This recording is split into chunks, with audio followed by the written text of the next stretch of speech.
Hey guys, Marstar39 here, and I'm actually using my new mic, so that's interesting and stuff. So anyway, I did make a previous video. You don't have to watch that to understand what's gonna happen here, but I did so basically I did a graphic design camp at Rutgers at the Civic Square building. I think that's what it's called, and in that previous video, I did go over all the projects we did, so I recommend you watch that if you want to know. I don't really recommend it. It's weird. So on the second Wednesday of the camp, since it was 2 weeks, we went into New York City and we visited 3 design studios and one exhibition or display area or whatever. So this video should be split into 2 parts, and this is just me going around and showing you guys everything we did. So quality might be a little off, besides some of these audio clips, because I recorded everything using my iPhone, and that's probably why the quality might not be as good. But other than that, that's about it. So let's get started. Alright, so now we're going up to the train, to the New Brunswick train station, to like a little platform. So we're going to end up taking the red line to New York Penn Station, and I'll see you guys in New York.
hypnotized by the sounds I'm breathing in. Hold tight, chemicals collide. Hold tight, hold tight, hold tight. Dripping lights paint the skies, all because of you. Dripping lights paint the skies, only you.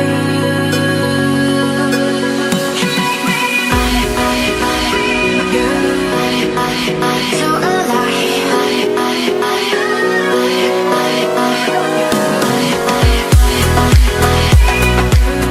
Hooray! We arrived in New York. So now we're walking to our first destination, Spotco. So there should be a map on the screen. Google Maps, quality map content. So, I guess I'll see you guys there.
in a wonderland without angels. That is how I feel when the mirror shows me a stranger. Yeah. And I know they're just fragments of a world where your absence all I get to see.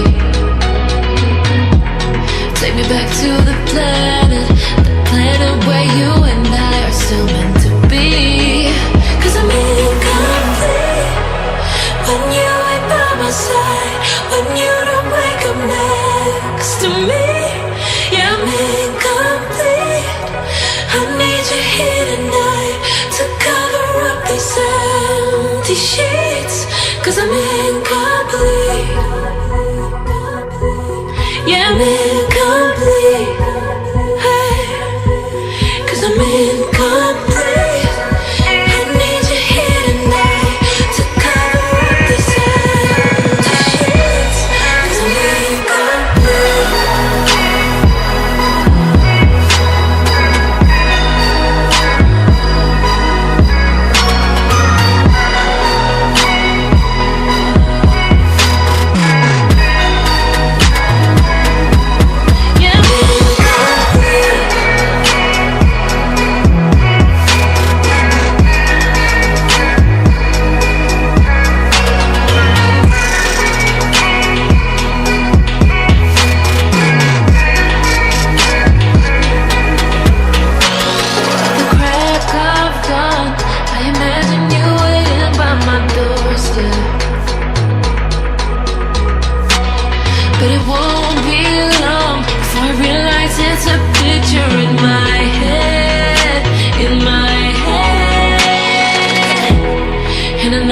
just fragments of a world where your absence all I get to see. Take me back to the planet where you and I are still meant to be. 'Cause I'm incomplete when you ain't by my side, when you don't wake up next to me. Yeah, I'm incomplete. I need you here tonight to cover up these empty sheets. 'Cause I'm incomplete.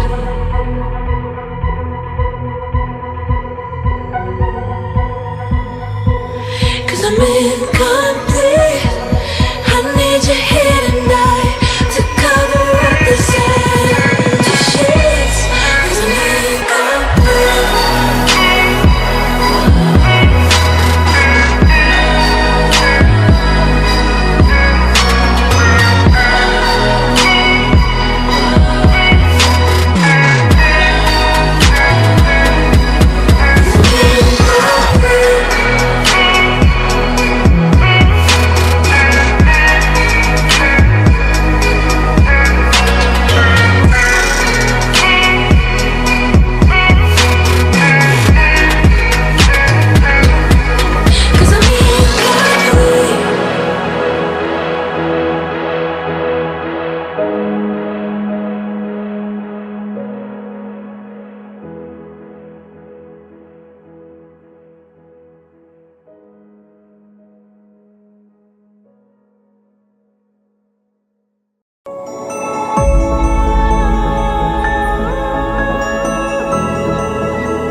There's another elevator of people coming up. Oh, okay, Jacqueline? I'm Sasha. Sasha, hi, I'm Remy. Nice to meet you.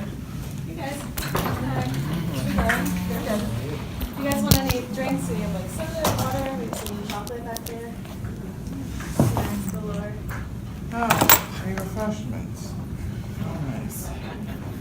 So you're in a, like a summer intensive, is that what it is? 2 weeks. It's Jacqueline's 2 weeks? actually not coming because she's hurt her foot. Oh, no. Well, that's cool. So you're in high school or college? High school.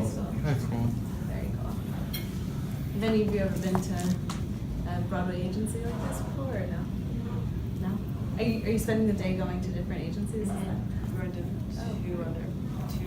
two other studios. Oh, great. What studios are you going to? We're going to Sequel Okay. and Firstborn. Very cool. All right, so this is the only theater one I think you're going to. Oh, that's Yeah. Ah. So what week is this? Is this the second week or the first week? Cool. What kind of things are you guys working on? Our current project is a tree as a book. We have to create a book based on one tree that we selected out of the park. most of our work is abstract. Yeah. To say, for example, we had to make a poster for an event without using any imagery Oh, that's and cool. using just random shapes. Interesting. Hi, Nice to I'm meet you. Flynn. Hi, I'm Rennie. Nice to meet you. Come on in.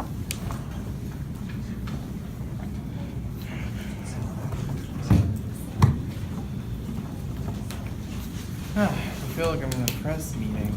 We have some drinks and snacks if you guys want any. We have some soda things.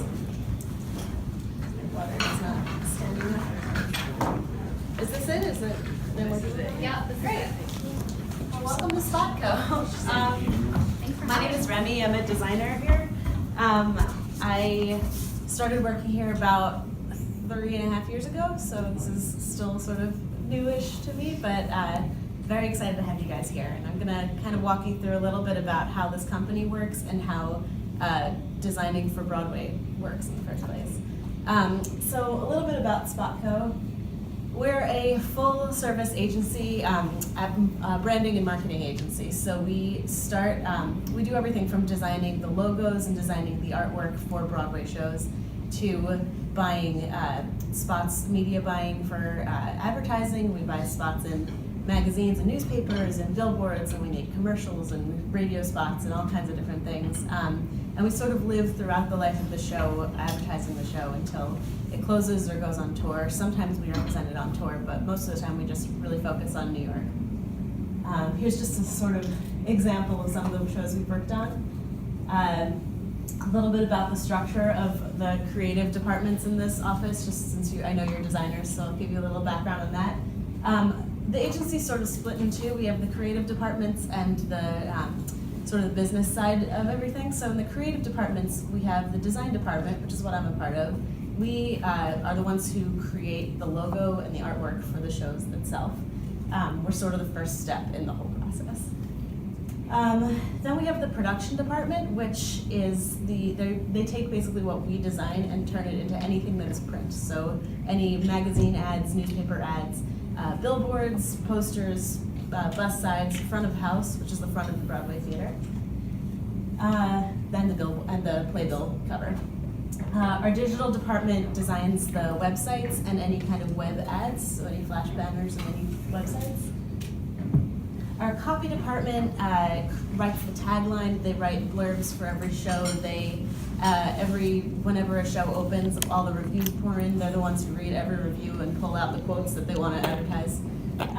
They are involved in every step of the whole process. They're one of the few departments that really is there for the entire show. The broadcast department creates the commercials and radio spots. And then we have a social media department, which creates all of the social media profiles, Facebook, Twitter, Instagram, and they do sort of rapid response design and advertising. So that's sort of how our creative part of our agency works. And then upstairs we're 2 levels here. We have a downstairs and an upstairs. Downstairs is where all the creative departments are. Upstairs we have all of the account executives. We have a marketing department. We have a data department that does a lot of research. We all work together to create this identity. Oh boy, the typography is off here. So I'm just going to show you a little bit about, I'm going to really walk you through 3 different brands that we've created. These 3 shows were all Best Winning Musicals for the Tony Awards the past 3 years, except for this past year. So I'll start off with A Gentleman's Guide to Love and Murder. This was a musical that was kind of a challenge for us. It's a really funny little musical with a really long name and no famous actors in it. So it was kind of a strange thing to have to advertise. The plot of the show was kind of complicated. It's about this guy who is trying to get this status in his family, and he ends up killing off everyone in his family, and all of the people he kills off are played by the same actor. So this one actor plays like 7 different parts. It was a really funny show. Sounds really sad, but it's really funny. So the first step in designing anything, we create what we call comps, which are just different kinds of posters for the show. So here are some examples of what we've created for A Gentleman's Guide. It was set sort of in this Victorian England. It was really sort of madcap and funny and strange, and it had this sort of dark comedy side to it. And as you can see, we really explored a lot of different things. It was a really weird logo to have to design because it's a long title, and we didn't really know how people were going to react to that. What we ended up with was this sort of simpler version with this sort of jib-jab character we created, who is one of the characters from the show, this one guy, with sort of these little examples of how different people died throughout the show. It's a little dark, but it was a funny show. We ended up actually having to create a second version of the logo because in early talks with producers and when we were testing things out, we sort of learned that people weren't thinking that this was a musical. They couldn't really tell that it was a musical. So we were thinking about different ways to show that it is musical. While keeping this sort of dark humor to it. So we thought of like a falling piano. Piano says music. So that sort of became our secondary logo for this. This is what we call a double truck. It's a full spread in the New York Times newspaper. This show, when it was out of town, got really great reviews, so we were able to early on show that it was really good by using copy as like a really big design element. The other challenge we had was early on people started commenting that they thought it was a one-man show just because they had that one character on it. And this show had a lot of different characters. One guy played like 7 different characters, but there was a full cast. So we created this example that showed, there were other people in the cast. It was a big musical.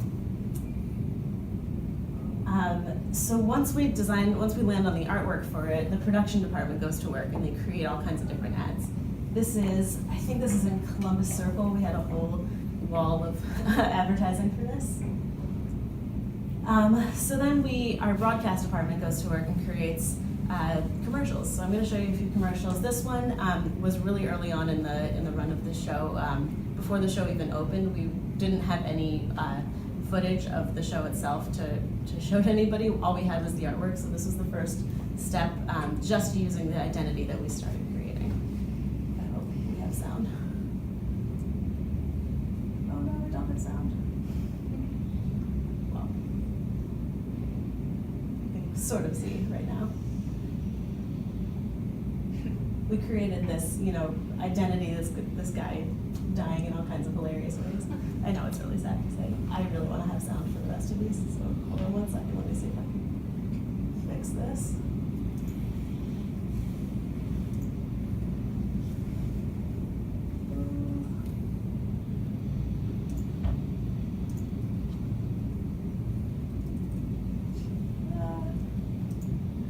You know what? Hold on one second, I'm going to run outside again. Leave it out.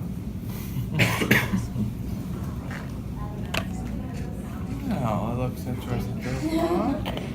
They see their stuff like a little bit printed out. This is Adam. Hi guys. How are you? I'm trying to show some commercials. Oh, How many of you have come to see Broadway shows before? Yeah, so you've seen a lot of the advertising around here. You from New Jersey? Is that where you guys are from? Yeah. Yes. Very cool. I just moved to New Jersey like a month ago. Sign up. Thank you. I don't know how loud it's going to be when you get back. Well, it's okay. There's one Broadway musical critics are calling despicable, diabolical, unseemly, and oh yes, ingenious. The New York Times calls it among the most inspired new musicals in years. A Gentleman's Guide to Love and Murder. All right, there you go. There's sound. So that was before we got any footage. So the next one I'm going to show you is we actually had some footage which we call B-roll, which is just straight footage from the show. When it comes to Broadway musicals, they don't make them like they used to. Actually, they do. A Gentleman's Guide to Love and Murder restores our faith in musical comedy. It's a bloody good time. The New York Times calls it hilarious. Entertainment Weekly calls it hilarious. And USA Today calls it hilarious. It's the most fun you can have on Broadway right now. A Gentleman's Guide to Love and Murder. The new undisputed king of musical comedy. So you can see we had some fun with that little character and of roughed them up a little bit. And we use the same typography throughout all of our commercials. Our copy department writes all the scripts for all of our shows. The next commercial I'm going to show you is the same show, but an example of how we actually give scripts to the actors, and we do have them participate in something that's not just the B-roll of the show itself. So this is Jefferson Mays and Bryce Pinkham, who are both the stars of the show. These two gentlemen are here with an important message. I'm sorry, who are you? A voice of calm authority with a dry comic wink. Do go on. A Gentleman's Guide to Love and Murder is the most Tony-nominated musical of the season. I say, what calm authority? Such a dry comic wink. Should we take it from here? Actually, no. It's been called every godforsaken adjective in the English language. A Gentleman's Guide to Love and Murder on Broadway. Well, I must say he's very good. Why are we standing here at all? To look pretty. So we have some fun with the actors too. We got David Hyde Pierce to do the voiceover for that, which was really fun. Can you guys hear that? Is that Yeah. too bad? That's fine. Yeah. So our social media department is awesome, and they make these really great custom, work for our shows that don't necessarily have the same exact aesthetic as what our show does, but they sort of kind of translate it. They have this great thing that I think the tour is still doing this. Anytime another show opened on Broadway or another show went on tour, they would create these sort of ominous, like sort of a little bit of a threat congratulation cards that they would put out on social media. So for instance, for Les Mis, they say happy opening to Les Mis. We've always admired the French with the guillotine there. It's sort of this little, the happy opening to Aladdin, here's to a whole new world, this guy about to fall into a hole in the ice. It was sort of a fun little thing that they kept up for a really long time. We also do a lot of fun marketing jobs. So when we got nominated for a bunch of Tony Awards, anybody who was in a rival category or was in the same category who were our rivals, we sent them a little vial of green. It was like a Gatorade. It really wasn't that interesting, but a little vial of green liquid with a skull and crossbones on it, and said congratulations on your nomination, bottoms up.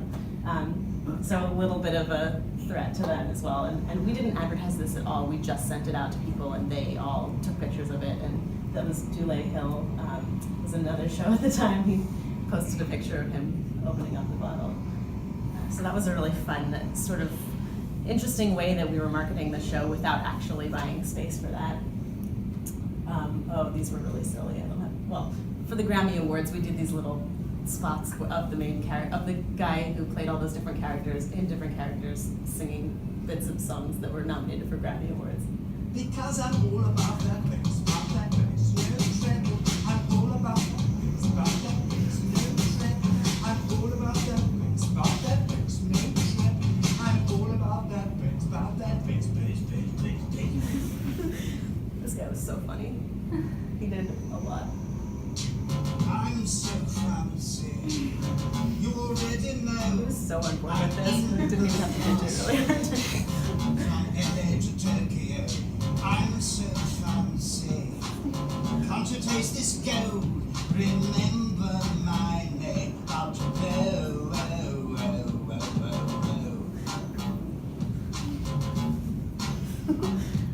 I mean, we didn't have anything to do with the Grammy Awards at the time, but it was just a fun little thing, to continue on this voice of the show, being sort of irreverent and silly.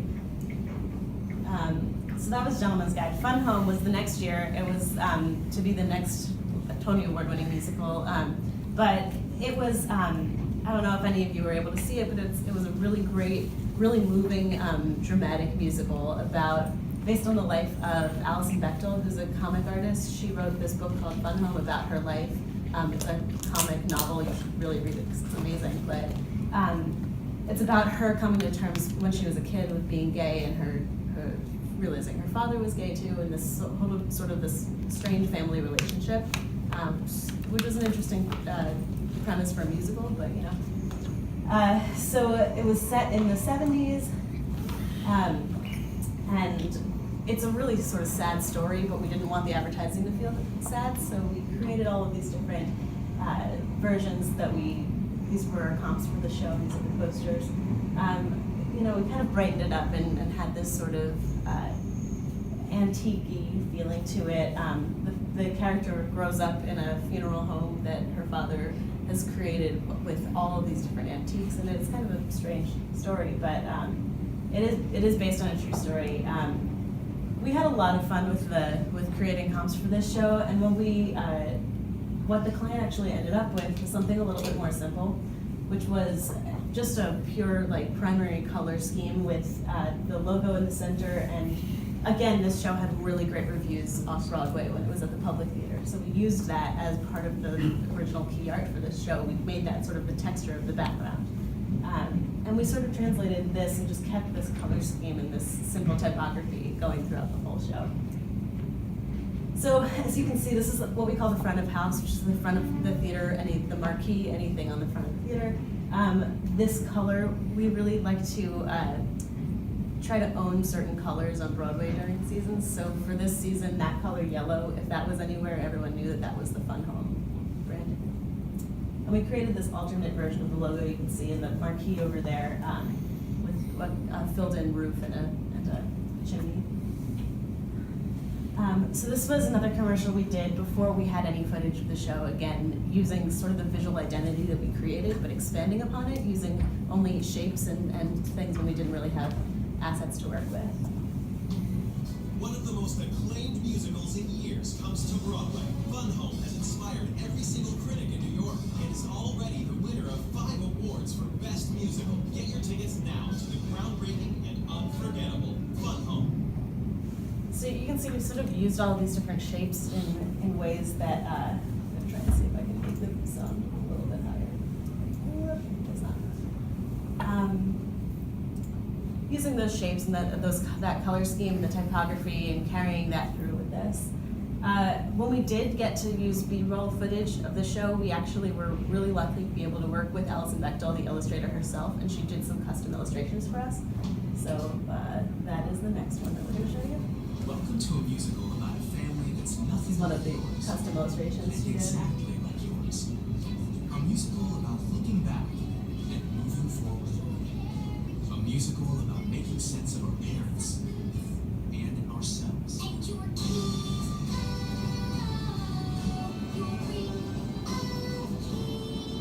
Welcome to Fun Home, this year's Tony-winning Best Musical and the best of what Broadway can do. So we kind of use both. This is not the meeting I thought it was. So we used footage and the same identity that we had before. This is again a New York Times double track, a full page spread. We used the show was actually in the round, so there were seats all around the stage. So we showed that in this really awesome photo that we had there. And again, using that color scheme and using that typography and carrying that through. Bus sides, another thing we do. We partnered with a bunch of different LGBT organizations and did some really great marketing strategy with them. Did a lot of commercials. I'm not going to play those because I'm seeing a lot of commercials right now. And our social media department, again, did a lot of different things, using quotes and kind of retranslating how we designed the art in the first place with this sort of wall of type, kind of creating this other identity. And then again, we had Allison do an illustration of her getting ready for the Tony Awards.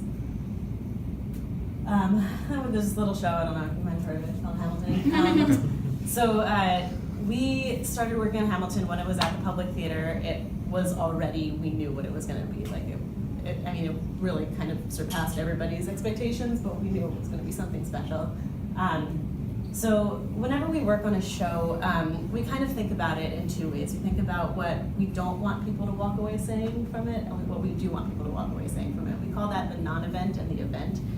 The non-event for Hamilton was that it was a hip-hop musical about America. And hip-hop history is what we were saying. And, it was going to be that anyway. We knew people were going to say that. But what was so special about this show was that it was, what we created as the event was, this is the story of America then told by America now. We wanted it to really feel like this modern take on history. So with that in mind, we created a bunch of different comps for them. with this sort of hip hop flavor to it, but really keeping in mind that this is the story of America then and now. You might have seen some of these. This is most of the work that we do in the design department never sees the light of day, so it was kind of fun to be able to, when Hamilton really blew up, some of this stuff was like published online, and we got to show people some of the other work that we worked on. It was all really cool and really fun stuff to work on. But this was a rare example of when the producers and when Lynn came into the office and Jeffrey Sellers, the producer, came in. Usually producers will take their time narrowing down what they want after a few rounds, but they zeroed in on one thing, and first meeting they picked the art that they wanted, which, as you know, is this. And it was a pretty quick process. It all happened in like 3 weeks. Doesn't usually happen like that. So I think the next slide is, I'm just gonna give you one radio spot. We're designers, but this is a really fun radio spot. Because keeping in mind that we wanted it to be about America, we were trying to think of who is the most American voice we could find to read the radio spot. So see if you can guess who the person is that we chose to record this. Hopefully you can hear it. You hear it?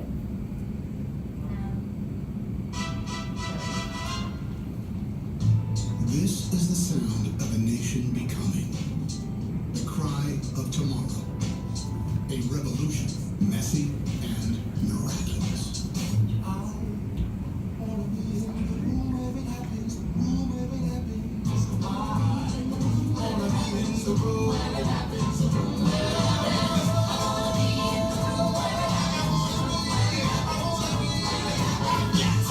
This is the story of America then, told by America now.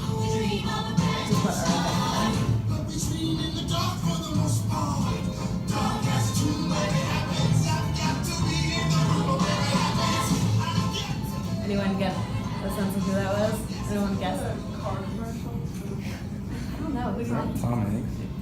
Oh, you know what happened though? This was kind of cool. So Tom Hanks was in like Siberia filming some movie at the time, but we really wanted him to record it, so we reached out to his agent, and he literally was in a tent somewhere in Siberia and recorded that and emailed it to us. And we're like, very cool. So that was really fun. Here's just how we created this video to kind of show how the brand has evolved over time, and it'll give you a good example of that was the original sketch that our art director Nikki designed.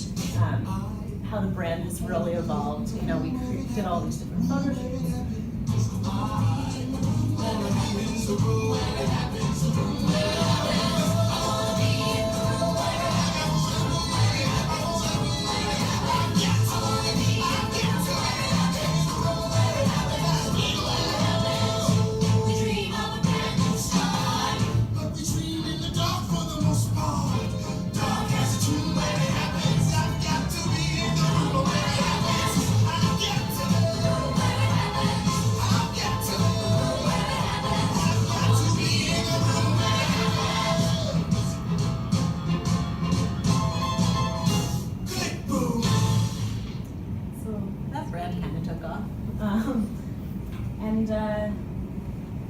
Those are 3 examples of shows that we've worked on recently that we've done a lot of work for. We don't just do musicals, we do a lot of plays too. We have some theater institutions we work closely with. We do everything at Lincoln Center and Roundabout Theater Companies, so all the shows there. We have individual clients too, or different producers. But yeah, that's pretty much what we do here. If anyone has any questions, I'm happy to answer. Yeah. I can't think of anything. Okay. Yeah. Is there any musical you're working on now that's coming out, or? Oh boy, we're working on so many things. I don't know if I'm allowed to talk about some of this stuff. There's some really great stuff coming up that we can't really talk about right now, but stay tuned. Yes.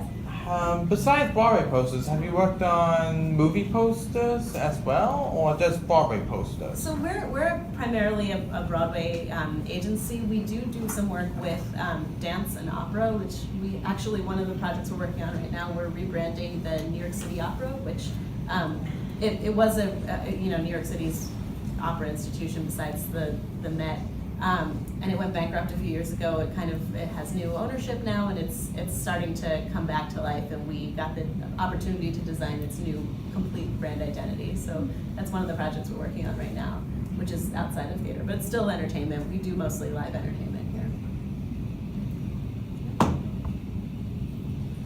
When you like the beginning compositions that you show, do individual designers come up with concepts, or do you all work together on all of them? Yeah, that's a great question.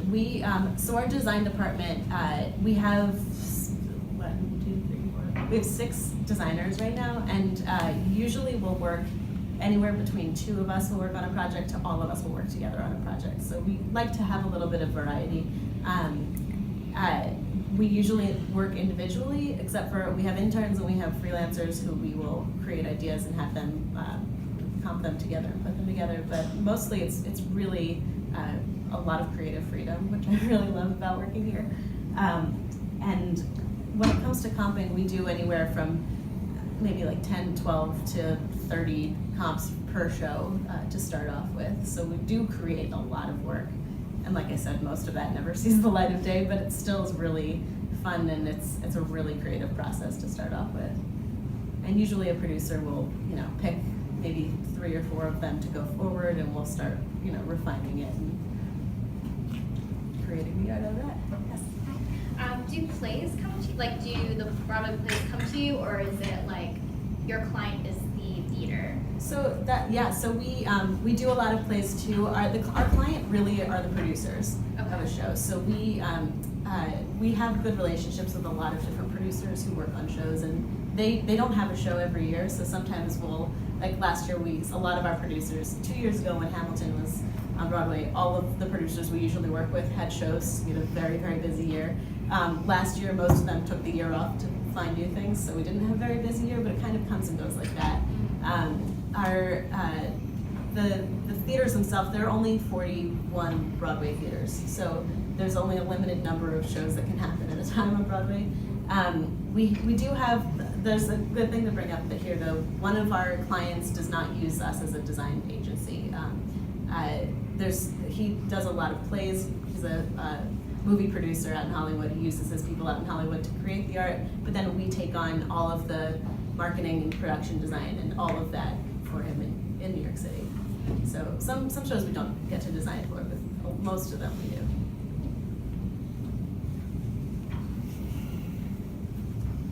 Yeah. Well, thank you guys so much for coming here. Is there any other questions? No? That was well done. When you guys are in college, we do have really good internship programs. So if you guys want to stay in touch, I know we do seasonal internships. So please stay in touch if you're interested in that down the road. But good luck with all of your work. Good luck with college. That's coming up. But thanks for coming. Thank you. Thank you for having us. Thank you. Where are you guys headed next? We are going to Sequel Studio. Alright, so now we're leaving Spotco and we're heading to Sequel Studios, which is another graphic design studio which does various things. So I'll see you guys once we finish up there.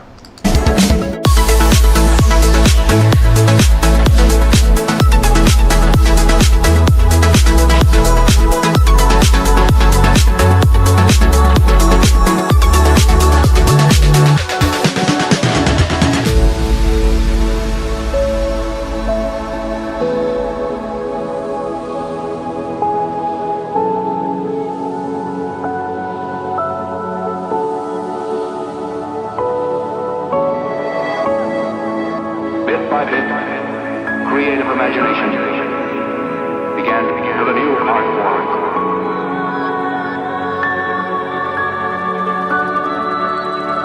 Makes me feel I belong to something.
Where are you going so fast tonight? Have you ever stopped beside the road to smell the rose of life? Take a breath now, don't hold it in too long, 'cause you might end up missing out on life's short little song. She's saying, ooh, you've got one life to live. She's singing, ooh, you've got one life to live. Don't let it go. Ooh, you've got one life to live. She's singing, ooh, you've got one life to live. Don't let it go.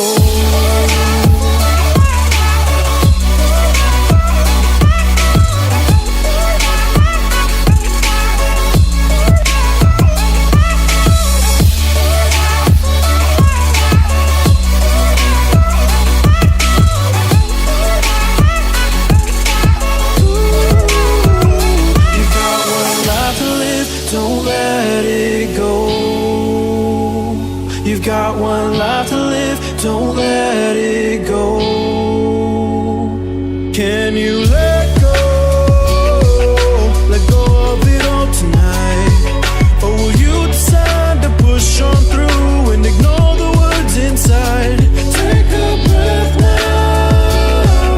Don't hold it in too long, 'cause you'll find you're missing out a last short little song. She's saying, ooh, you've got one life to live.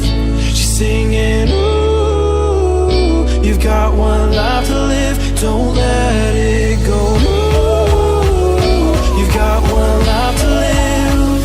She's singing, ooh, you've got one life to live. Don't let it go.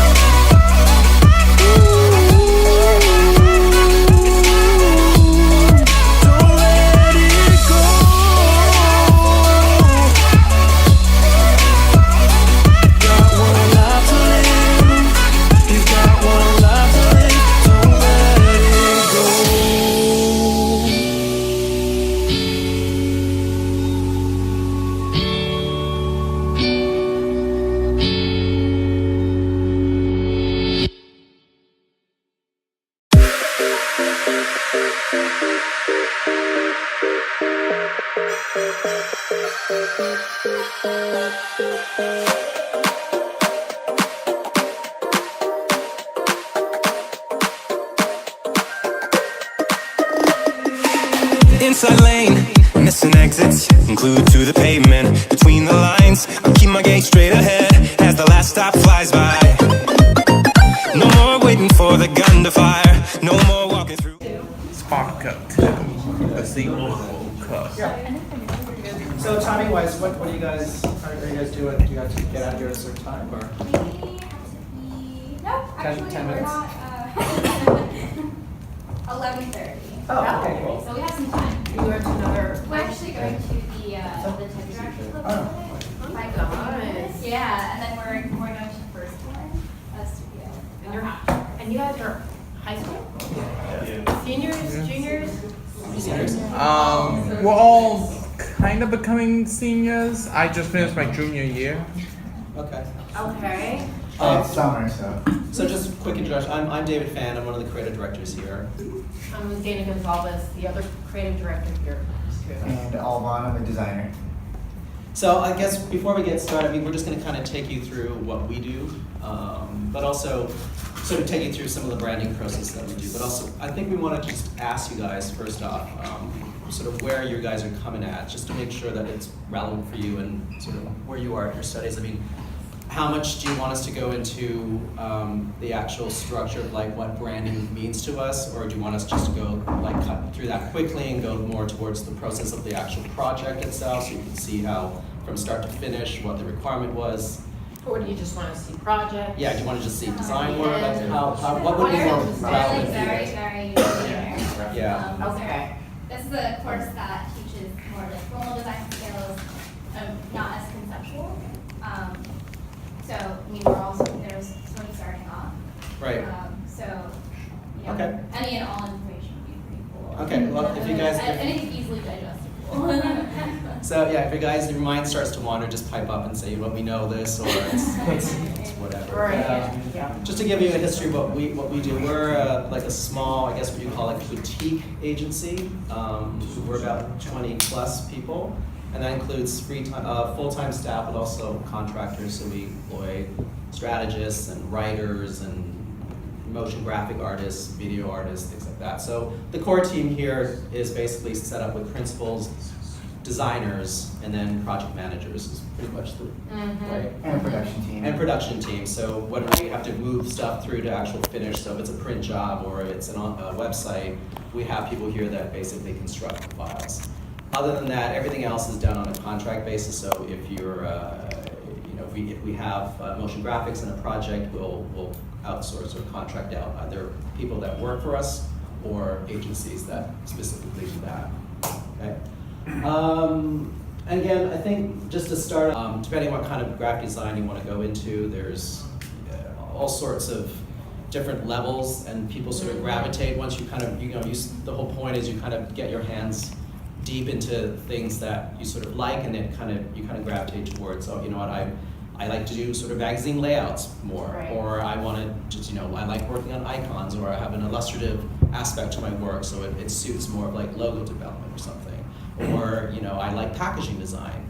So again, interning and kind of doing your research on design agencies also helps you get your hands into a lot of different types of design work, especially if you're still in school. I think that's a great opportunity to try all these different types of things. The thing about being a boutique branding company is that you get to learn every aspect of building a brand, right? So when you're in school and you're starting to decide, I really like creating logos, and I don't really like the business aspect, then you can think of going to a larger firm that will say, okay, you're going to do logos, and that's what you're going to do.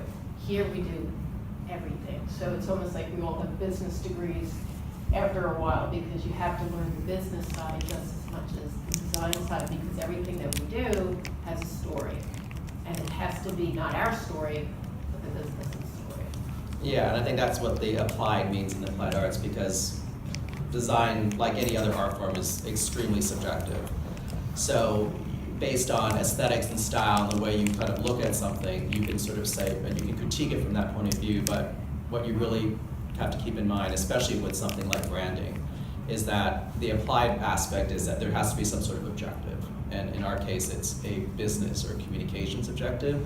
So a lot of that legwork is done up front, so that basically we have these sort of touchstones that say, okay, what is the purpose of designing this logo, or refreshing the brand or whatever? What is the key sort of attributes or personality attributes, or what are the markers that we're supposed to hit, so that every time we go through our sort of creative reviews, we have these markers to kind of say, okay, that's a really great idea, but is it actually fulfilling what we do for this particular project? And to be honest, guys, we actually pull a lot of ideas that are great that didn't make it through, when we kind of put them into a studio well and mine them, after the fact. You're not supposed to say that, but great ideas are great. Well, we You can keep steal them. from ourselves if they are relevant, right? Yeah. We do have a bunch of work, but we have one project that we worked on that touches everything. It's like the best case study that we have in here. It might not be it's not reminiscent of like what all of our work looks like, but it's the entire process.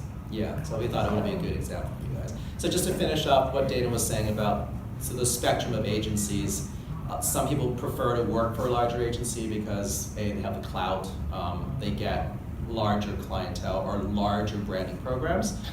They tend to charge a lot more, so they sort of come in at a very high level. So from a strategic, for example, if Delta Airlines wants to redesign their logo, change their name, so they would go to someone like that because they would go to like an Interbrand or some kind of agency like that, because basically they've worked on large global scale, and basically they will come in and do that level, and then basically they'll probably subcontract out sort of the rollout aspect of the design. Smaller companies will come to a smaller boutique agency to get a more personal feel for who you're working with, because when you go to large agencies, sometimes you work with a team and it could be like, you want to work with these people, but you get these people. For the smaller agency, you basically get the people. And so a lot of times it's a people business, and it's surprising because everyone, as graphic designers, we love crafting our art and doing our things, but if what makes a designer successful is your ability to be able to design something and talk about it to an audience member that is not necessarily an artist, right? So from an aesthetic point of view, you can say, oh, I did this and I did that aesthetically, but if you can basically explain your ideas in a way that is fulfilling that business objective, it also just is a healthier transaction between you and the client, because basically you're now talking about something where you can agree to disagree. So, you know what I mean? So here's an interesting thing I'm going to bring up, Alvin, because Alvin has been here for a year and a half. Yeah, about a year and a half. Right? Okay. He came to New York last January. We were the first agency he came to. And he came in, and the way he was able to speak about, now you had a very sort of pinpointed, he had logos and he applied the logos to a few surfaces, right? But it wasn't as deep. What got me excited was his work was across the board excellent, right? But it was mainly identities, right? The way every single thing that he did, he had a reason. And the reason was like, oh yeah, okay, he got it. And then little by little, now he's the expert here. It's a year and a half. He's telling us what. Well, I mean, I'm not sure if you guys have like started designing yet, but you know, when I was designing in the beginning, you don't really know the brand story. Like you could try and research it, but you're not gonna have these interviews with the CEOs and stuff. So you start to just create your own purpose for what you think the certain brand could be. So like if you're doing IHOP, for instance, if you wanted to rebrand the logo, like practice how you would, you know, reimagine the stores, like reimagine the logo. So just start designing with a purpose. Like why am I changing the colors? Why am I, you know, adding, I don't know, a smiley face to the logo, you know? So just start to create your own vision of what the identity of the company is going to be. That's actually a good segue into what is the purpose of designing a brand. So I can take you, we'll just go through this really quickly. Really quick. Yeah, really quick. So it's basically a promise to the marketplace. So customers and employees to usually serve. So at the end of the day, the brand is made up of different aspects, but it all has to be funneled in what it's called like a positioning statement or brand promise. So basically, it's like, we're Apple. We are going to create, you know, amazing technology that is accessible to everybody, blah, blah, blah. You know what I mean? And everyone has to sort of get behind that. It's a collective perception that people have of the company. It has relevant role to play in lives, which basically means it makes money. Obviously, it's a public company. It connects with people on a rational level. And this one I think everyone can connect to. You have probably favorite brands since you've been like 10. I know my kids are 15, and they're not going into branding at all, but they are just in some brand snobs. They like something and they can tell me why, and it resonates with them. Yeah, I mean, they all say like it takes like years to build a brand and 3 seconds to destroy it. Yeah. So, you know, it's very brand maintenance. It's very, very important as far as just making sure that whatever expression, I guess they're saying for brand, whether it's graphic design, how people talk about it, it's advertising, what goes on in the press, all of that, people are in charge of these things to make sure that it stays intact. The brand must behave consistently, same thing, with actions delivering on the promises. And in support of that behavior, the visual and editorial expression must be created in support. So what we're doing here, yes, what we do is the words and pictures, the very fun stuff, but at the end of the day, no amount of design will help a brand that doesn't act upon itself, right? So it has to live and breathe and conduct business in the way that we can do all the research and we can make all the recommendations, but the actual company has to perform. So brands are expressed in many ways. So this is, again, now applied to what we do here. So obviously the name and the tagline. A tagline, how we define that, is basically an external message it's a distillation of what the company does as an external message. So we have sequel, our tagline, design what's next. Right. The reason why we do that is because our company, the way we kind of differentiated ourselves when we market ourselves as this type of agency, is that we come in at a time when a company's in some sort of transition, whether they merge with another company and they have to change their name. CEO's going to jail. CEO goes to jail, which has actually happened. That's happened. They're in court, they have to redefine what it is that they mean in the marketplace. So that could mean a name tweak, it could be like just a reinterpretation of what they do as a business, or we just do a wholesale name change. Well, in the case study we're going to show you, we renamed a nonprofit healthcare organization because the market that they were going to serve, they wanted to broaden their market. And Yeah. what they had Was too niche. It was too Yeah. niche for where they were. Yeah, and it sometimes it's also just- had no emotional connection. Yeah, if it's stale and the brand just feels stale and dead for a while, they'll just want to refresh it. And, That too. bring a new feeling. So visual identity, obviously Logo. that's the logo. Investor communications and messages, so corporate communications would be most likely your annual report. Actions and behaviors. So your employees talk about brand. How do they talk? present themselves. Yeah, and so again, when we say we employ writers and strategists, a lot of it isn't visually based, but we also provide naming and things like elevator pitches. So explaining to your employees what is the cultural change or why, my company's changed from A to B. If they're in an elevator, someone says, oh, what is why change? They have reinforcements And they can and look language to be able to articulate what it means, which is in line with all the positioning. So the offerings, obviously, communications, It's print and digital.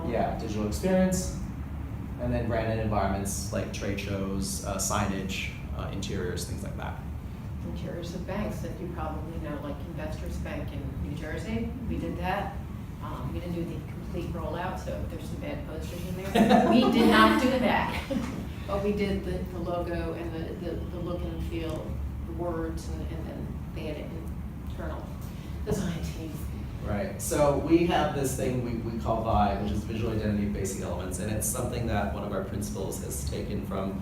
He used to be at Interbrand, right? And so he's taken this nomenclature and basically made it a proprietary sort of statement for us. Every agency probably has their own version of what they call this, but Vibe for us is just an easy, a shorthand, which basically means after the logo, everything else that is involved as far as graphic elements. So typography, color, unifying graphics, illustration styles, tone of voice. Well, let's imagery, take them all through that the stuff. next few pages, really, let's go past this one.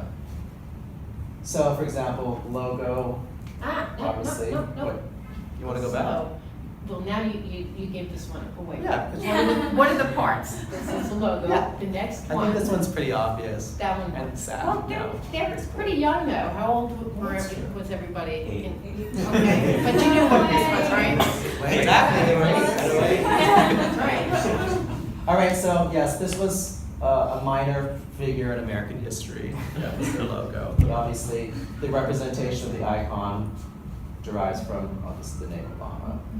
So again, color. So when you think of something, there's You obviously didn't know this. Yeah, I didn't know this key one. colors for certain brands. Coke Does red. anyone for Would you guys example. know what brand this would be based off this color? No. I didn't know any. That's a good no. So again, so for Tiffany company, so that's one of their proprietary. Kind of the color becomes iconic too. Yes, in right? fact, actually, we work with a printer out in Kentucky that does most of Tiffany's materials, and the color is actually a secret formula. Yeah. So people can't actually, it's not just a random PMS color. Typography. Anyone know? Mhm. Okay. And it's actually a weird little side note. I don't know if it was a printing mistake, but every time we would get the bags, one side of the bags would be Greek lorem ipsum copy. Does anyone know what that is? And we thought that it was like, do you know What what in real the life? reason? You know what it is? Well, I know what like the text is. It's just used as like a placeholder text when people are But they designing. left Yes. it on the printed. But we thought our rationale was that was the design concept, but none of the words had been written, so they said we want it to be handwritten, it's gonna look like this and whatever, and they just left it. and then we filled it in with actual content. That was Thinking my that feeling. no one except someone Some who graphic designer would notice did that it's Latin actually Latin. poet would know what it meant. Yeah, but anyhow, I thought that And was you guys quite did the funny. brand, like you did the hand lettering for these? No, No, these are not just ours, samples. it's like, Oh. like, do you know what this brand is? Yeah. And these are the elements that make up a brand, from typography to color to the I think logo. the exercise just kind of shows that it's not just only the logo that is involved with what is called brand impressions, right? That all these other elements come together to basically notify what it is that means the brand. Unifying graphic, does anyone know what that is? Think scarf. Right. So again, Vuitton's another one where they basically sort of use the pattern. Right. Imagery. So again, this is a style that a company is using. Anyone? Think technology. Nope. No. Okay, for IBM. Smarter Planet, did you know? So that was a Yeah, my dad campaign. works there, like, you know, the old logo, it's like the eye, the beam. Mm-hmm. Anyone know what this is? What brand? Again, words are so important with a brand and the attitude. Cool. So it's for Canva, which obviously uses its consumer platform as a political platform. Because when we're designing, most times, at least at this studio, we can't design until we know what the words are. So. No Laura Myers. So this is the case study we're all gonna take you through. It was originally called PSI, and their community of patients was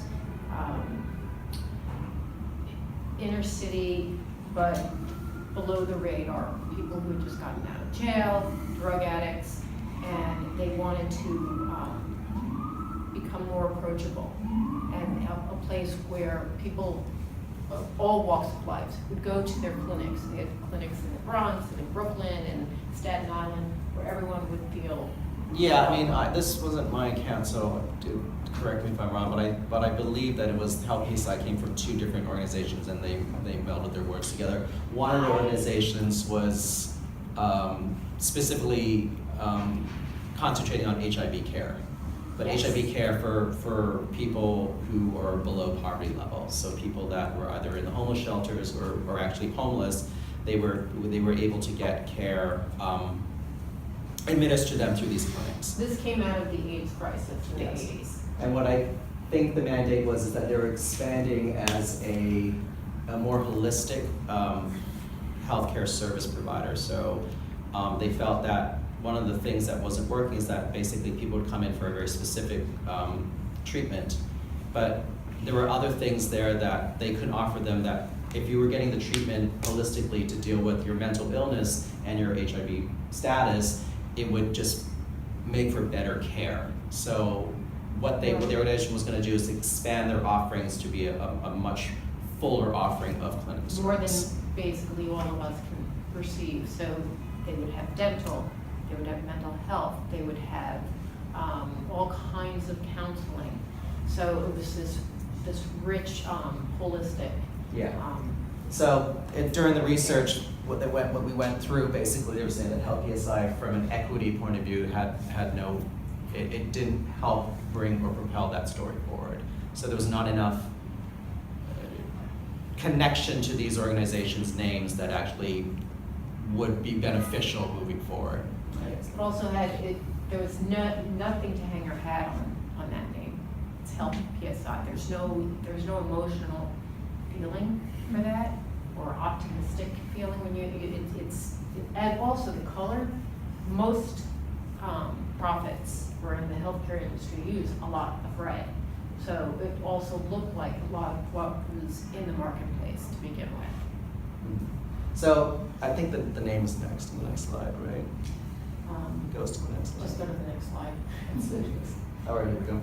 So basically, what we always start with, what at the end of the day are we trying to do, or what is the company trying to do? So in their case, they wanted to expand their mission and to rethink their name so that they would be you know, so that they could better serve different groups in New York City.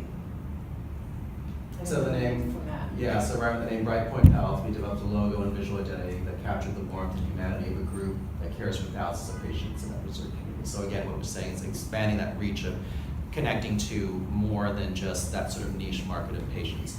And just from the naming point of view, they sort of, when we do the naming studies, it kind of breaks down to 3 categories. One is a descriptive name, so it basically tells you what the company does. There is a expressive name or like an emotional name, which is where Brightpoint sort of falls. It kind of tells you the sentiment of the company. And then the third one is a name that basically is just a word, and then you could basically apply whatever you want to it. So for example, the one that just comes to my head is there was a UK telecommunications company called Orange. And this was out in the 90s, and people were like, what the heck is Orange? And so basically it became its own buzzword, and you can apply whatever industry or whatever meaning you want to it. And so those are sort of the 3 levels. So obviously Brightpoint, again, it signifies this idea of this sort of positive beacon of care. Okay. So positioning. So before, again, we do anything, we write positioning, and this was a very collaborative process where we worked really with the most high-level people in the organization, the executives, the CEO, to do this. This process in itself took at least a month to do. So for New Yorkers in need, Brightpoint breaks down the barriers to care, providing access to an extensive range of extraordinary health care, physical, mental, and social support services. We make a significant and measurable improvement in people's health and wellness, which is all true, so they can enjoy a better life for themselves and their families, as well as within their communities. So it did rise up, it really helped so many people. In fact, we did a video a year after we launched the brand, and there were clients or patients who were either living on the street, addicts, had major mental issues that were now working and thriving. So it's a good company, so if you ever need health care.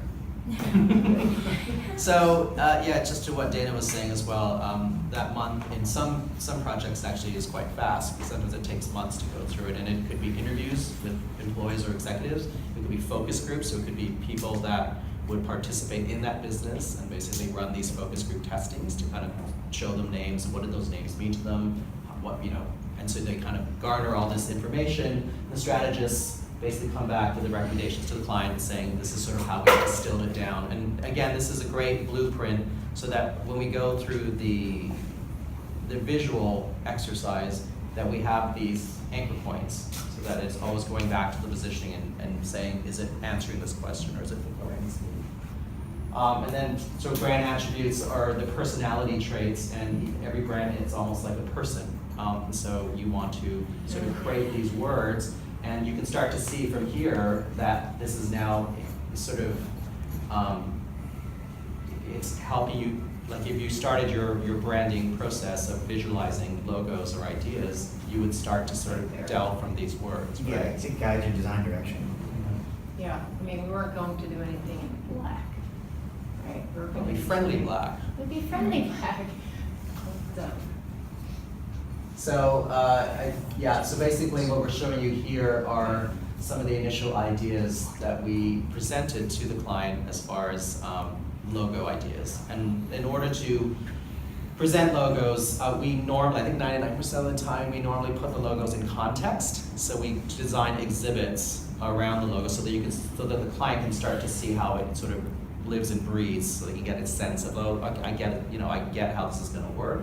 And then we also, for the sake of presentation, because I think, I can't stress this enough, organization in graphic design is absolutely key, because you can design whatever you want in your vacuum, and you can have like sketches and this and that, but if you can't codify it into a presentation that someone's sitting on the other side of that room saying, I'm taking through and controlling the way that this person is receiving those ideas, then it just becomes a completely subjective, willy-nilly process. So part of the being a graphic designer is being a good business person and being able to control how you present your work so that the person on the other side understands the intent of what you're trying to design for. And then the client can say, I agree with you, I don't agree with you, I get the strategic point, I just don't love the visual expression of it. But you can then start to figure out, because one of the worst things to do is go to a meeting, present it, walk away going, I actually don't know what the next step is, because it just never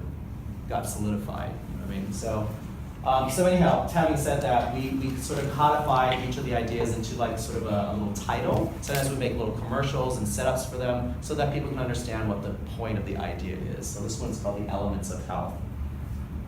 So providing good healthcare means taking care of the individual and the family in a way that makes a difference in the community. So one of the designers came up with this idea of these pieces, these elements that are sort of blocks, and the idea of this, I guess the childlike essence of it, or the style of it as well, just kind of generated the ideas of humanity and approachability. Right? So providing great healthcare for a diverse set of patients. Challenges means having the expertise and passion to deliver a full range of health services to those who need it well. So you can start to see that these building blocks then start to create a different sort of visual language. So you can create icons, you can create the ideas of people or patients.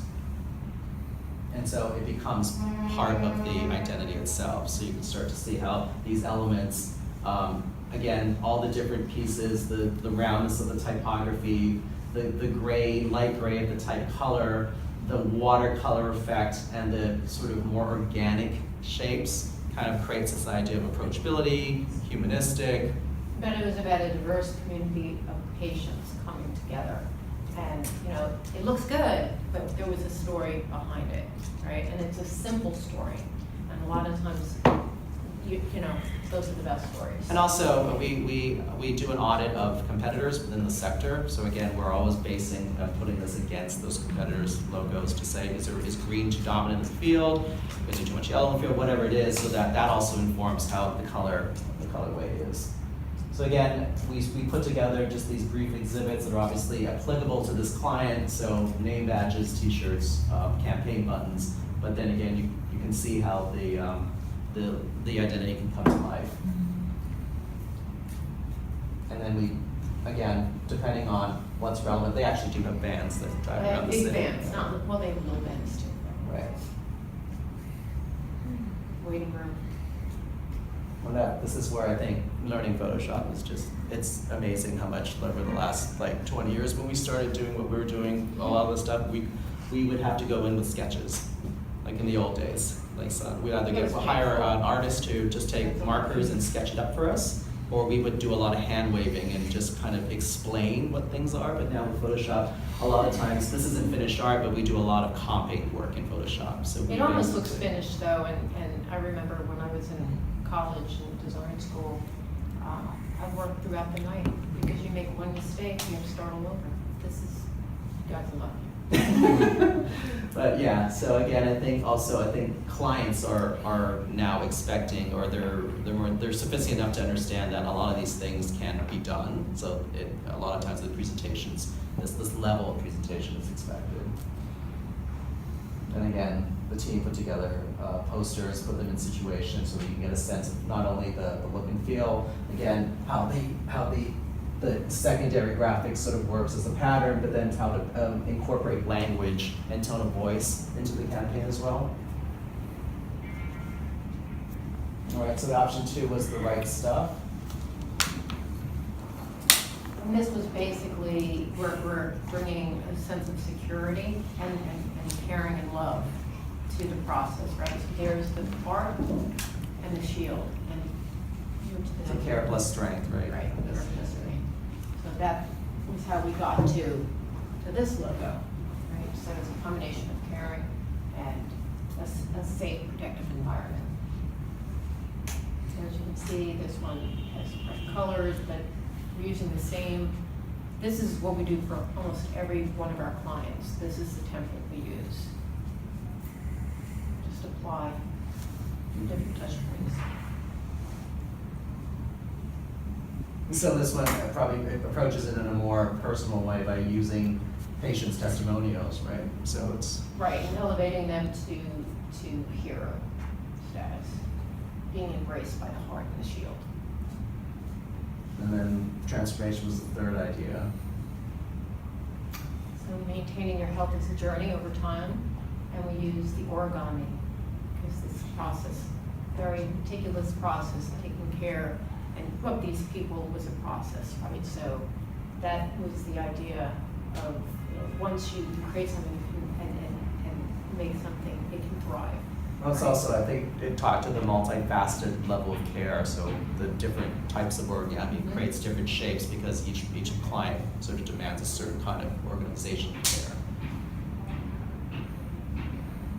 So again, it turns into this idea of the butterfly representing the ideas of rebirth and wellness and flight and positive change.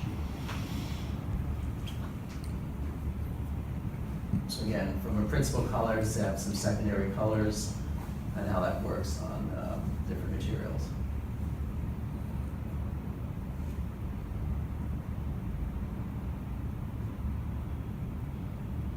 And fourth was shine a light. Yeah, this one was the one that we chose because most health companies don't use yellow in this way, and they love the urban the sketches, and so representing all the different neighborhoods in the city. And so that was the final logo, based obviously on the yellow informing the idea of the sun.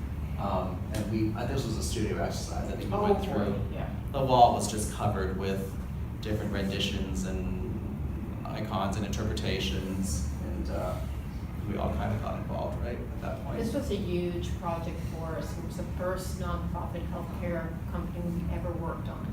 So it was important, we believed in it, and we only showed you 4 ideas, but there were so many good ones too, that we worked on. But they fell in love with the look and feel of the yellow and the sketching. And then the bright point, it just felt very, again, it was an easy idea to come up with the sun, but the rendering of it probably took us weeks. You can see how it stands out in the marketplace. We do this with everything. Before we get to a client, you have to see, you have to weigh it. Is it doing what? Is it answering the the mission, and how does it look in regards to everything else in the market? So again, now it started to sort of come to life. Well, these are real now. Yeah.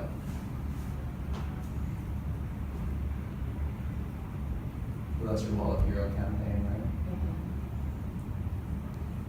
We did kiosks. Some of those are concepts. We didn't actually do a pop-up igloo. But if we could, what we wanted to do was create these zones within the community where you could come and talk to someone, a nurse or a doctor. Thought they were cool. And the illustration was done, the illustrator lived where? In the movie somewhere. Yeah. So we were. Well, that illustration was done, this whole process, usually when you get a brand project this big, it's usually at least a year, right? Because they started with nothing. We had to come up with the name, positioning the name, and have huge groups of people vet that as far as from their side and our side. We had to have legal, make sure that it didn't exist anywhere else. This whole process took 6 months to do all of this work, which is unheard of, I think. That's very bad. So we also had an idea of Let's Talk campaign where we'd have these yellow sofas. So if not the igloo, the yellow sofa, if you saw that in your neighborhood, you knew that there was someone there to help you. Also some care packages, because the school is one of the main places to go to educate people about their health care. So we have these welcome care packages. Oh, there's the van. And there's the van. You cannot miss this van, believe me.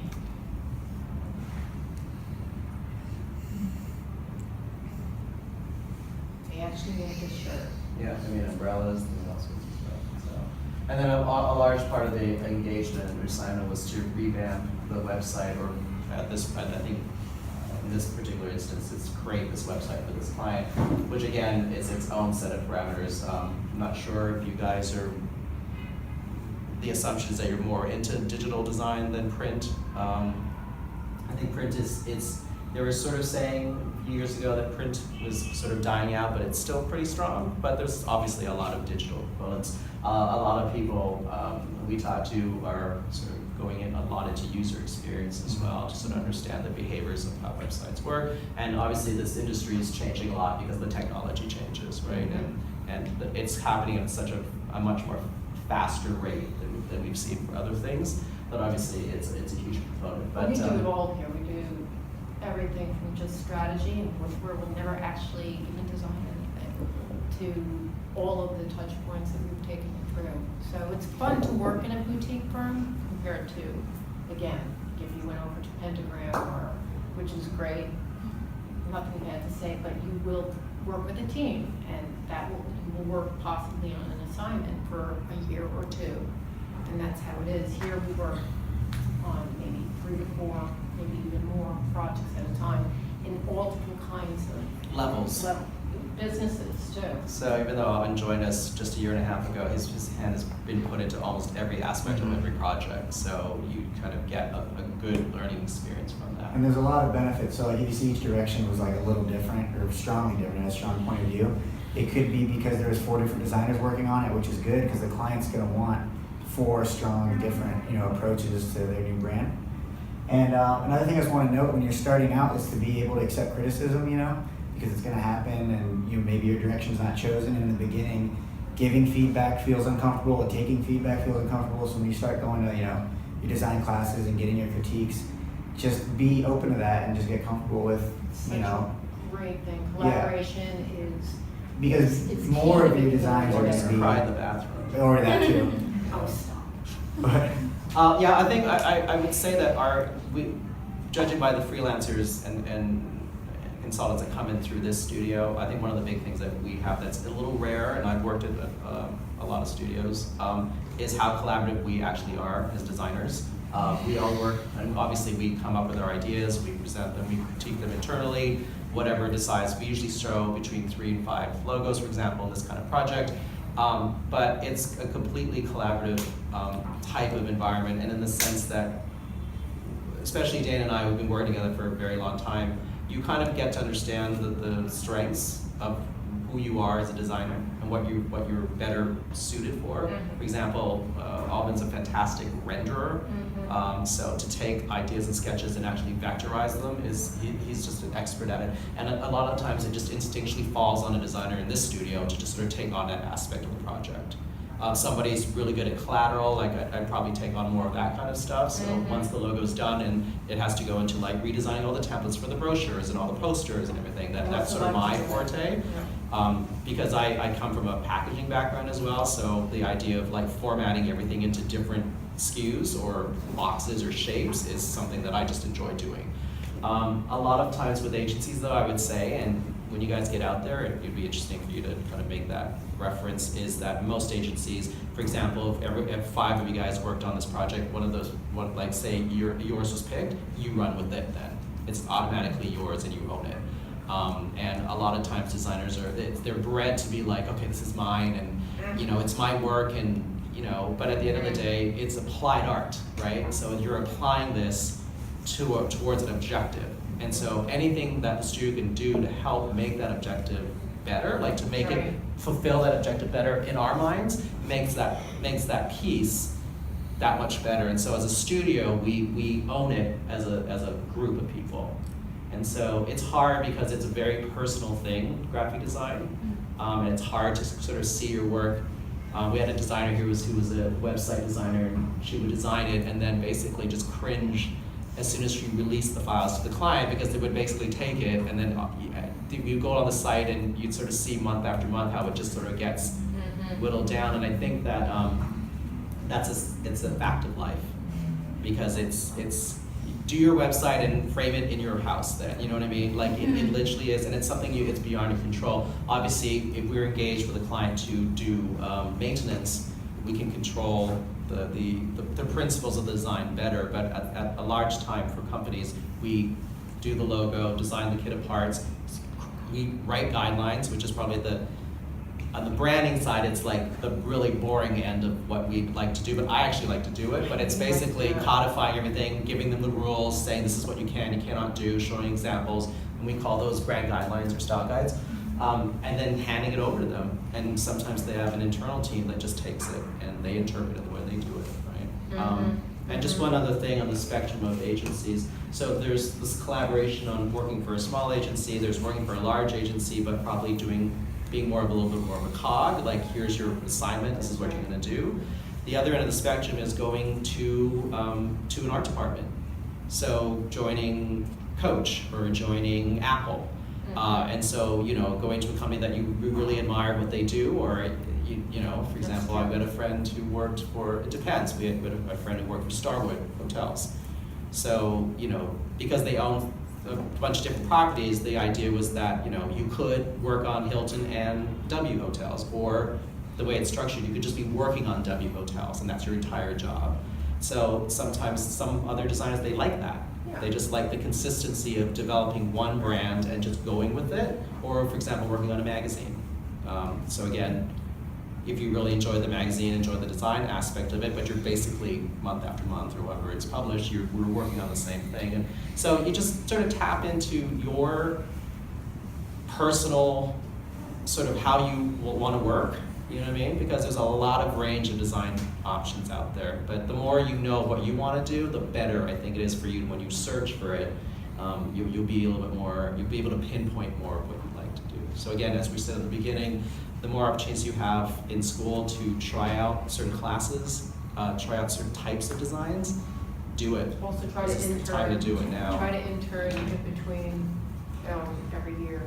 I didn't do that, because I didn't know I wanted to be a designer until my junior year. You didn't even go to, you were an illustrator. I was an illustrator. But if this is really your calling, get your feet in, learn as much as you can before you graduate, so you know really, actually before senior year, learn as much as you can, because senior year is when you can really pull everything together. You know what I mean? And even after you graduate, there's still so much to learn. Yeah, that's true too. So, but yeah. Yeah, and just from a digital aspect or a software aspect, just know your programs. Just learn it, and learn off other people and just find out, how did you do that? Well, copy off of people, but Copy learn off of from people. But it's also, we found that it's easier as opposed to just kind of trying to learn a new thing in software. It's like when you apply it to something you have to do, there's that need to know how to do something. And also, like Albin's he's coming from a fresher viewpoint on stuff. We've been working in Illustrator and Quark, the old Quark, for years, and Albin would just come in and be like, oh, how do you do that? Just like shortcuts that you learn in Illustrator and Photoshop. That. So just learn as much as you can out of that. So. And then again, it goes into mobile applications. And a lot of this stuff, the idea of usability, functionality, we get into a lot of technical stuff with our clients as well, so we make sure that they understand how the experience is for them and on different breakpoints, which I shudder to even use that word now. That seems to be the bane of our existence, breakpoints. So again, here it's just codifying. This is just a dashboard, but again, we could basically write 24 to 100 pages worth of guidelines, depending on how the steps of the program is. That's it. We have other work, but I think you guys don't have the time. Yeah. So, are there any questions, or? Yeah? You mentioned legal aspect. Does each designer have to learn a part of what the legal part is, or do you have the legal department here?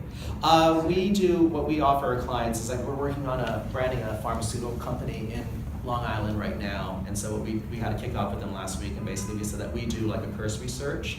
We have our lawyers that work with our firm that will do a name search, but it's actually up to the client's responsibility to engage their legal teams to make sure that they do A, an industry search, and then B, a worldwide search, and basically they can choose to, it's however they want to do it. If they want to TM it, if they want to register it, they want to take the chance, it's up to them. Right. Legal standpoint. No, we don't do it. But we do we obviously, if, for example, I don't know, it's a circle within a circle logo, and then we do the search, and there's 10,000 circle within circle logos. It's our obligation to say these logos, or derivative of this logo exists out there, but it might not be in your industry. But it's our responsibility to say that. Yeah, legally. So. Any other questions? Have any of you had experience in like a larger agency, and then like what's your experience coming from that to this? Yeah, I worked in a large agency in London, where it was basically broken out into 4 teams. So each team had its own sort of group of designers, and that included like a creative director and then your levels, seniors and interims. It had its own writer and it had its own project managers. And it was different because ours was structured very corporately. So we had, I hate to say this, but we had numbers we had to meet every quarter. And so it became a bit competitive between the teams, like who could reach the numbers and exceed them more. And it felt a little like it just wasn't great from a creative point of view. And also, you know, that some people just got better clients than other groups did, right? And so that's the sort of the dark side, I feel, of corporate structure. But I think at the end of the day, like with larger firms, there are just a lot more projects going through, and sometimes we actually, as designers, I used to work at a firm called Addison, which is downtown, and so we actually had to lay out, or we had our cubicles with walls, and we would put what we were working on up, just so that other designers could sort of see what's going on, because it's ironic that you're a communications firm, and sometimes the firms itself don't communicate with each other, because everyone's just so busy in doing what they're doing, so. I personally I've been here for 16 years now, and I hate to sound cheesy, but we kind of say it's like a little family because we're so used to working with each other that it literally is like working with your sibling, which is a good thing and a bad thing, but it's very comfortable. And like a lot of people come into our agency and you can see how we're dressed, and like it's just we have like. Well, that's the major reason why It's we're just attracted. it's not worth fighting over. Nothing is worth like arguing about. Like Although I have to say, we're passionate, but when we're not. I was younger, and we had this structure where the company I worked for was an iteration of this company, and there were like 500 people at that point. And so there was your annual report group, which I was in that, doing mostly that, they were digital. And you'd have 3 people working on the project as far as the concept stage, and then whoever's concept got selected would run with it, and it would become theirs. And so there was this, I don't know, Like competitiveness? That I didn't like, but you can thrive in it too. This place is comfortable. Some designers like that. They like sort of having that goal, right? To sort of say like it pushes you to do more. Some I'm just doing that now, so I don't do that. But yeah. So again, as we were saying, it's just whatever suits your personality. The more you know how you want to work, there's different types of structures for you to be in. Any other questions? I hope you're not walking and going, oh God, I don't want to be a designer. No, it's all great information. Yes. We love what we do. I have to say, like, if we're talking to people, and I it's amazing to be able to say that after 20-something years when you're talking to someone and just says, oh, I don't like it every day. No, of course not. But I wake up and you go, I get paid to do something that's creative, and you're using your mind and you're respected for your opinion, and the more you learn, the more and it feels good to produce things and just see your own creative process and see the results of months of coming up with design. Yeah, when you say look that logo on that bus, or hey, you see like something on TV, or just like a printed piece or a website, it's just really nice to produce something. Yeah, and the environment when you do actually start working is really key. If you go on an interview and it feels just not right, don't force it. I mean, we are able to be really creative here because we have such a, we're competitive, but not with each other. We want, what we want to do is the best work we can because we care.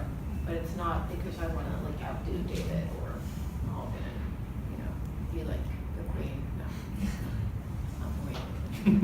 Anymore. Anymore. Anymore. Cool. Well, thank you guys so much. You're welcome.